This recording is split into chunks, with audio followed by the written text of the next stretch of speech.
Hi ಎಲ್ಲರೂ ಹೇಗಿದ್ದೀರಾ?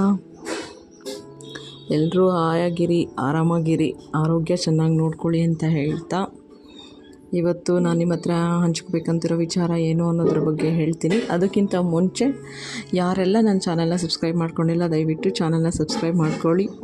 ಎಲ್ಲರಿಗೂ ಹೇಳೋ ಮಾಹಿತಿನ ತಿಳಿಸಿ, ಹಂಚಿ, ಹಾಗಾಗಿ ಮಾಹಿತಿನ ಶೇರ್ ಮಾಡಿ. ಈ ವಿಡಿಯೋನ ಎಲ್ರಿಗೂ ಶೇರ್ ಮಾಡಿ, ಲೈಕ್ ಮಾಡಿ. ಜೈ ಶ್ರೀರಾಮ್, ಜೈ ಶ್ರೀ ಹನುಮಾನ್. ಇವತ್ತು ನಾ ಮಾತಾಡ್ತಾ ಇರೋ ವಿಚಾರ ಯಾವುದು ಗೊತ್ತಾ? ಹನುಮನಾಮದ ಬಗ್ಗೆ. ಹನುಮಂತನಿಗೆ ಹಲವು ನಾಮಗಳಿವೆ. ಅವು ಯಾವ್ಯಾವು ಎಂಬುದರ ಬಗ್ಗೆ ನಾನಿವತ್ತು ಹೇಳ್ತೀನಿ. ನಿಮಗೂ ಗೊತ್ತಿಲ್ಲ ಅಂದರೆ ತಿಳ್ಕೊಳ್ಳಿ. ಹನುಮಂತನ ನಾಮಸ್ಮರಣೆ ಮಾಡಿ, ಭಗವಂತ ಎಲ್ರಿಗೂ ಒಳ್ಳೇದು ಮಾಡಲಿ. ಜೈ ಹನುಮಾನ್, ಜೈ ಶ್ರೀರಾಮ್, ಜೈ ಶ್ರೀರಾಮ್, ಜೈ ಶ್ರೀ ಹನುಮಾನ್. ಹನುಮಾನ್ ಅಂದರೆ ವಿಕಾರ ದವಡೆಯನ್ನು ಹೊಂದಿರುವವನು, ಒಂದು ದಷ್ಟಪುಷ್ಟವಾದ ದವಡೆಯನ್ನು ಹೊಂದಿರುವವನು ಹನುಮಂತ ಶಿಶುವಿನಲ್ಲಿ ಸೂರ್ಯನನ್ನು ಹಣ್ಣು ಎಂದು ತಿಳಿದು ನುಂಗಲು ಹೊರಟಿದ್ದನಂತೆ. ಹಾಗಾಗಿ ವಿಕಾರವಾದ ದವಡೆ, ಒಂದು ಸ್ಟ್ರಾಂಗ್ ದವಡೆಯನ್ನು ಹೊಂದಿರುವಂಥ ಅವನು ಹನುಮಂತ. ಹಾಗಾಗಿ ಅವನಿಗೆ ಹನುಮಾನ್ ಅಂತ ಹೆಸರು ಬಂದಿದೆ. ಮತ್ತು ಆಂಜನೇಯ ಅಂತ ಕರಿತೀವಿ. ಅಂಜನೇಯ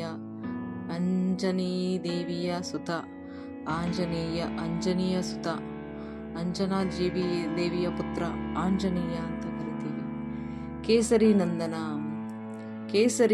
ಕೇಸರಿಯ ಮಗ, ಆದ್ದರಿಂದ ಕೇಸರಿ ನಂದನ, ಕೇಸರಿ ಸುತ ಆಂಜನೇಯ ಅಂತ ಕರಿತೀವಿ. ವಾಯುಪುತ್ರ, ಪವನ ಪುತ್ರ ಅಂತ ಕರಿತೀವಿ. ವಾಯುದೇವನ ಮಗ. ವಾಯು ಅಂದರೆ ಗಾಳಿ. ವಾಯುಪುತ್ರನಾದ ಮಾರುತಿರಾಯ ಆಂಜನೇಯ ಹನುಮ ಪವನ ಪುತ್ರ ಅಂತ ಕರಿತೀವಿ. ವಜ್ರಂಗಬಲಿ ಅಂತ ಕರಿತೀವಿ. ವಜ್ರದಷ್ಟು ಗಟ್ಟಿಯಾದ, ಬಲಿಷ್ಠವಾದ, ಕಠಿಣವಾದ ಅಂಗಾಂಗಗಳನ್ನು ಹೊಂದಿರುವಂಥ ದೇಹ ಶ್ರೀ ಆಂಜನೇಯನದು. ಹಾಗಾಗಿ ಅವನನ್ನು ಬಜರಂಗಬಲಿ ಅಂತ ಕರಿತೀವಿ. ಸಂಕಟ ಮೋಚನ್ ಅಂತ ಕರಿತೀವಿ. ಅಪಾಯಗಳು, ಸಂಕಷ್ಟಗಳು, ಅಡಚಣೆಗಳನ್ನು ಹೋಗಲಾಡಿಸುವವನು, ಸಂಕಷ್ಟಗಳಿಂದ ನಮ್ಮನ್ನು ರಕ್ಷಿಸುವವನು, ಸಂಕಟ ಮೋಚನ ಶ್ರೀ ಹನುಮಾನ್ ಅಂತ ಕರೀತೀವಿ.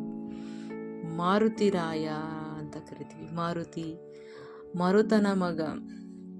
ವಾಯುದೇವನ ಇನ್ನೊಂದು ಹೆಸರು ಮಾರುತ. ಹಾಗಾಗಿ ಅವನನ್ನು ಮಾರುತಿ ಅಂತಲೂ ಕರಿತೀವಿ. ಕಪೀಶ್ವರ ಅಂತ ಕರಿತೀವಿ. ಕಪಿಗಳಿಗೆ ಅಧಿಪತಿಯಾದವನು ಈ ಕಪೀಶ್ವರ. ವಾನರ ಅಧಿಪತಿ ಇವನು, ಈ ಕಪೀಶ್ವರ. ಹಾಗಾಗಿ ಕಪೀಶ್ವರ ಅಂತಲೂ ಕರಿತೀವಿ. ರಾಮದೂತ ಅಂತ ಕರಿತೀವಿ.